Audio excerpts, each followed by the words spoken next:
예, 들풀복수 마가복음 12장 묵상 시간입니다. 지난 시간까지는 예수님께서 그 바리새인들 또 서기관들과 장로들과 제사장들과 이렇게 이야기를 나눴죠. 그 토론을 했는데 그들이 정말 예수님의 대답에 의하여서 한 말씀도 반박을 하지 못했어요. 이 얘기를 듣고 있던 그때 예수님 당시에 분파들 중에 그 사두개인이라는 사람들이 있었어요. 사두개인이라는 사람은 거의 관료직입니다. 관료직이고 그들은 대체적으로 제사장과 아주 깊은 연관성을 가지고 있는 사람들이에요. 근데 그 사두개인들이 바리새인들과 어떠한 특이점을 가지고 있느냐, 다른 점을 가지고 있느냐, 거기에 대한 설명입니다.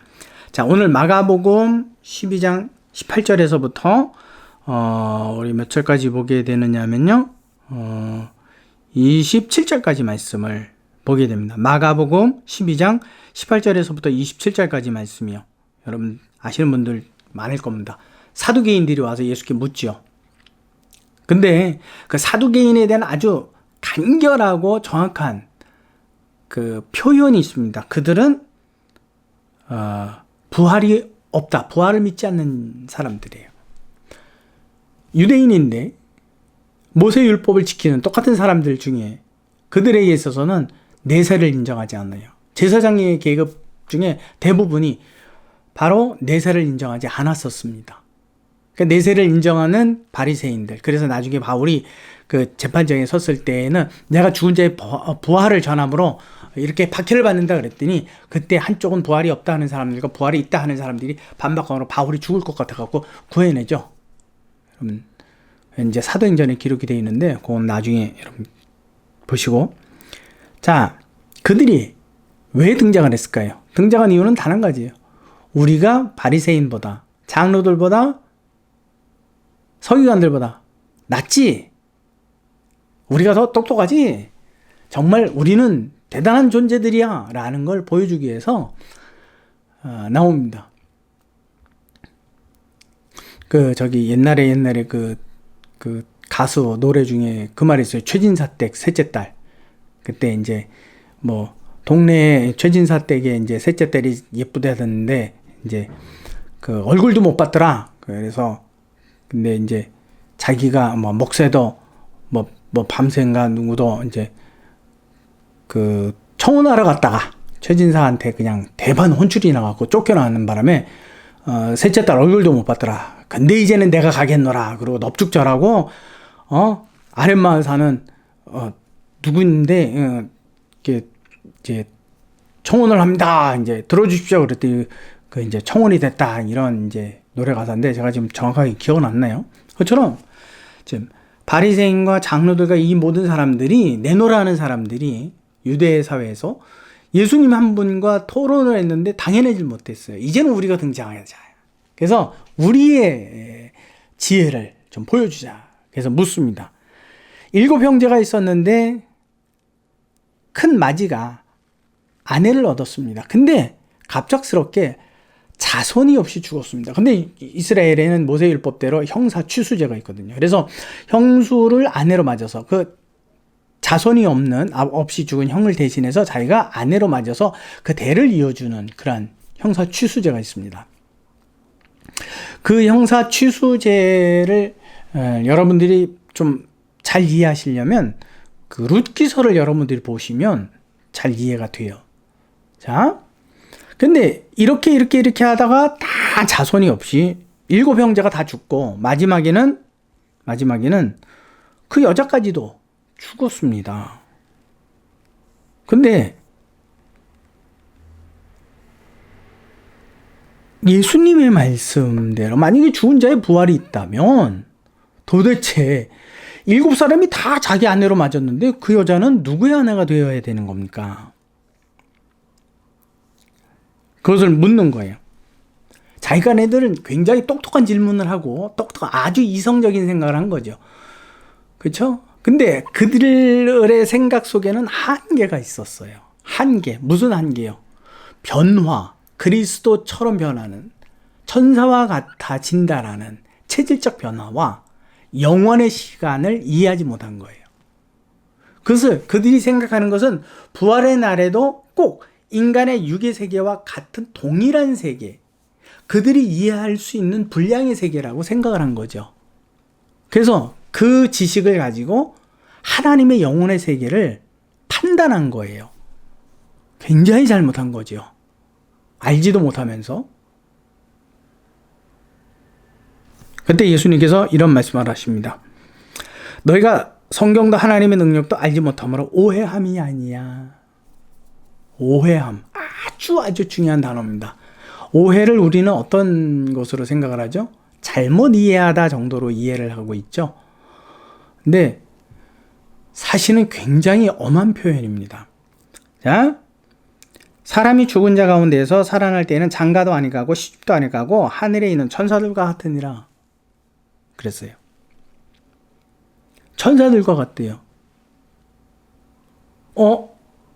이제 그들 안에 뭔가 좀 색다른 깨달음이 있는 거죠. 뭔가 큰 문제가 생겼네? 그렇죠. 그래서 26절에 예수께서 말씀하시기를 죽은 자가 살아난다는 것을 말할진대 너희가 모세의 책 중에서 가시떨기에 관한 글을 읽어보지 못했느냐. 그들은 율법에 대해서 너무 정통한 사람이고 잘 아는 사람, 잘 안다라고 스스로 자부하기 때문에 예수께서 말씀을 하시는 겁니다. 하나님께서 모세에게 이르시되 나는 아브라함의 하나님이며 이삭의 하나님이며 야곱의 하나님이로라 하신 말씀을 읽어보지 못하였느냐. 아주 중요한 말씀이에요. 모세 시대에 아브라함과 이삭과 야곱은 다 죽었어요. 아주 오랜 세월이 지났죠. 하나님의 나라, 하나님의 세계도 하나님 인간과 같다라면 아브라함 때의 하나님, 이삭 때의 하나님, 야곱 때의 하나님은 이미 모세 때에 와서 어떻게 돼야 되는 거예요? 돌아가셔야 되는 거예요. 근데 하나님 뭐라고 말씀하죠? 나는 아브라함의 하나님이요, 이삭의 하나님이요, 현재 모세와 이야기를 하시면서도 야곱의 하나님이다. 그렇다면 살아계신 하나님이 언급한 모든 세 명의 족장의 족장은 또 어떻다는 얘기예요? 하나님 안에서 살아있다라는 이야기예요. 그래서 예수님께서 말씀하십니다. 하나님은 죽은 자의 하나님이 아니라 산 자의 하나님이시라. 너희가 크게 오해하였더라. 여러분, 성경을 읽을 때 꼭 기억하십시오. 2번 이상 반복되는 단어들이 있잖아요. 그런 단어는 굉장히 중요한 단어예요. 아주 중요한 단어입니다.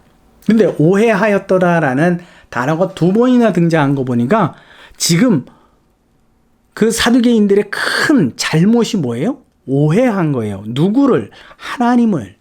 하나님의 나라를, 모세의 율법을, 하나님의 말씀을 그들이 바르게 알지 못하면서 스스로는 바르게 안다라고 자부했어요.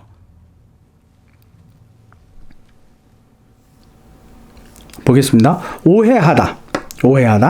그 오해하다라는 뜻은 방황하다. 길을 잃고 방황하다. 또 하나가 헤매다. 그렇죠? 또 다른 뜻이 있습니다. 죄를 짓다라는 뜻을 가지고 있어요. 죄를 짓다. 그럼 죄를 짓는 게 뭐냐? 관역에서 벗어나다라는 뜻을 가지고 있어요. 자,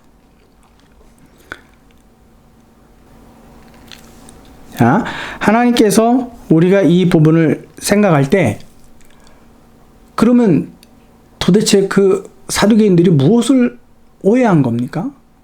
그들은 무슨 죄를 진 겁니까? 우리 한번 잠깐 생각해 보십시오. 제가 처음에 말씀드렸죠. 지금 그 사두개인들이 예수님 앞에 나와서 이와 같은 질문을 한 이유가 뭐라 그랬죠? 그 이유를 여러분들이 생각하시고 도대체 그 사두개인들이 무엇을 잘못한 것인가? 여러분, 그걸 생각해 보십시오.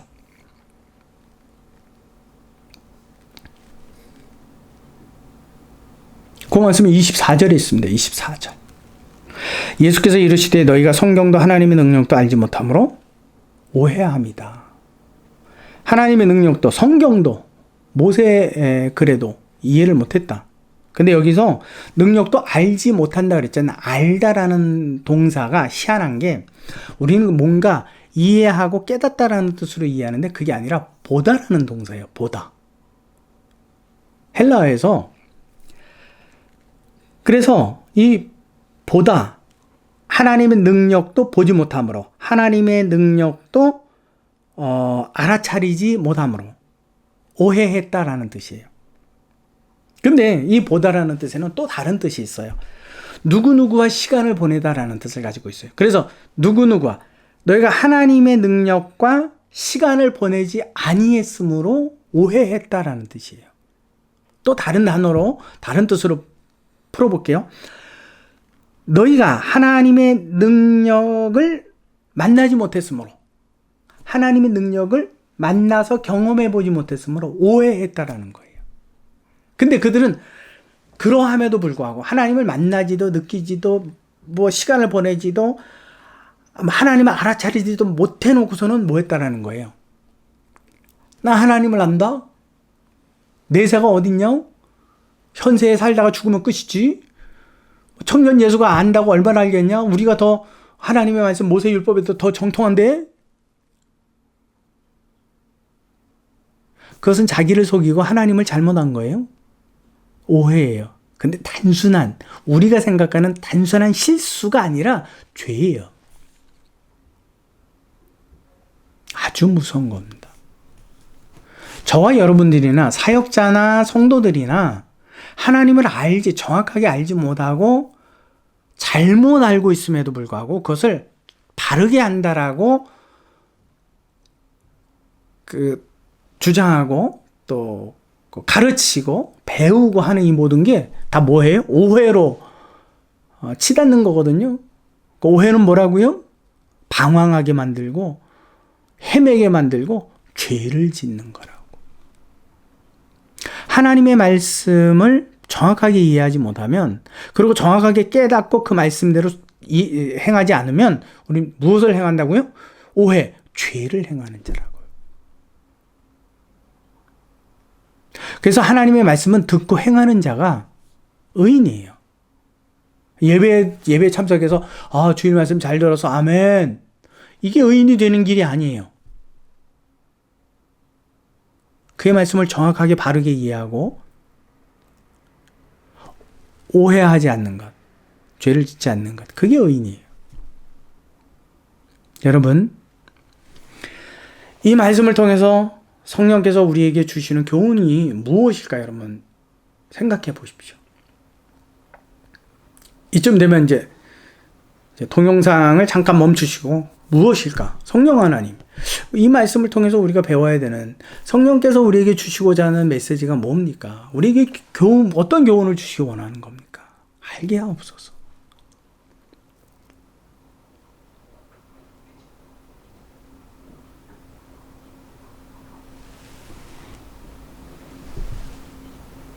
여러분, 생각해 보셨습니까? 이 말씀을 통해서 우리에게 주신 교훈, 하나님의 말씀을 정확하고 바르게 알아라. 그리고 그것을 자랑하지 말고 어떻게 해라? 너희 삶 속에서 정확하게 실천하며 생활해라.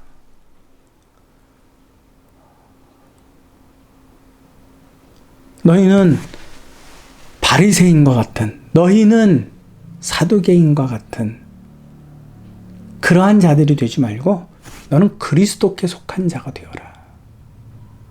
그래서 사도 바울이 이야기합니다. 고린도서에 보게 되면 아볼로는 누구고 또 바울은 누구냐? 너희가 왜 누구에게 속했다고 이야기하냐? 우리는 씨를 뿌렸고 우리는 한 일이 없다. 그러나 비를 주시고 햇볕을 주셔서 자라게 하시는 분은 오직 하나님뿐 아니냐. 왜 너희가 사람에게 속하려 하니? 누가 가르쳐준 것이 여러분 위대합니까? 누가 가르쳐줬다라는 건 잊어버리십시오. 단지 여러분이 그 말씀을 통해서 정말 깨달음이 왔다면 그 깨달음을 가지고 조용히 실천하십시오. 그것을 가지고 다른 일을 판단하려 하지 마십시오. 성령께서 우리에게 주시는 교훈은 그겁니다. 하나님의 말씀을 바르게 알아라. 잘못 알면서 바르게 한다라고 하나님 앞에 죄를 짓지 말아라. 오해하지 말아라. 오해하는 행동도 하지 말아라. 마가복음 말씀을 통해서 저와 여러분들이 보다 더 정말 하나님의 뜻이 무엇일까 구하고 찾고 두드리고 기도하고 울고 낑낑대고 때마다 무슨 뜻입니까? 좀 알게 해 주옵소서. 당신의 말씀이 꿀의 송이꿀보다 답니다. 밭에 감춘 보화입니다. 내가 발견하여 주의 뜻을 알게 하옵소서. 그리고 이 땅에서 그것을 실천함으로 하나님께서 보실 때 의로운 자라 칭함을 얻게 하시고 참으로 주의 구원이 내게 있게 하여 주시옵소서. 또한 이 복음을, 이 깨달음을 나누게 하시고 많은 이들에게 또한 하나님을 알리는 귀한 기회를 허락하여 주시옵소서. 이해가 되셨죠? 우리 다음 시간에도 계속해서 마가복음 말씀을 가지고 우리 생각합니다. 묵상하도록 하겠습니다. 수고하셨습니다. 다음 시간에 뵙도록 하겠습니다.